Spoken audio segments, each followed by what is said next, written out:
Ikhomishana engamele ukhetho kuleli IEC ke sezimi ngomumo zonke izikhungo zokuvotela ezingaphezulu kwezinkulungwane ezine esifundazweni KwaZulu-Natal. I-IEC ngokubambisana nazo zonke izinhlaka okufaka kuzo ezokuphepha kanye nezomthetho isikulungele ke ukusingatha ukhetho oluqotho olungachemile nolunesithunzi. An election, after all, is a very tough contest, but it's a contest that must have decent rules and must be guided properly. Umqulu wokuziphatha ke uvimba abangenele ukhetho ukuba baqhinqe ngaphakathi eziteshini zokuvota. Uphinde ke ucabe indlela okumele amaqembu ezepolitiki aziphathe ngayo ngesikhathi sokugaya ivoti kanjalo nangosuku lokhetho. Abaholi bamaqembu babe sebezibophezela ke kulesi sifungo sokuziphatha. As the ANC, we commit ourselves to promote political tolerance, unity, peace and freedom of choice. The IP will create a conducive environment for free campaigning for all role players. We hope that we will not be subjected to no-go areas anywhere in this province.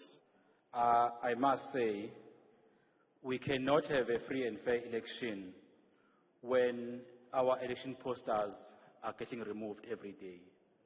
We commit to participating in this election with integrity and accepting the outcomes, recognizing our commitment to national unity transcends political differences.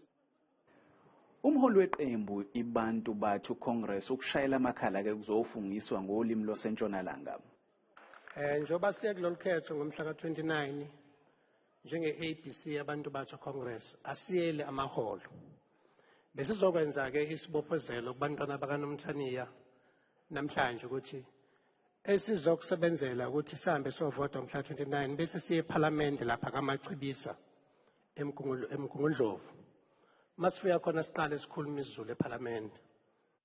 Kuwo lo mnyama ke iqembu Economic Freedom Fighters likhwelela zehlela kwi-IEC lathi ke ayihlukane nokuqasha izisebenzi ezingamadlela ndawonye nenyunyana yothisha isathu. We reiterate the call to IEC to stop hiring SATU biased members as presiding officers. I-IEC ke amaqembu azokwephula lesi sifungo ayotholakala necala okungaholela ke ekukhokhisweni inhlawulo noma ke ukuyobhadla ejele eminyaka engafinyelela 10. Ezindabeni zethu ku Channel 163 olethelwa iNewsroom Africa, nginguNtando Mnyandu eThekwini, KwaZulu-Natal.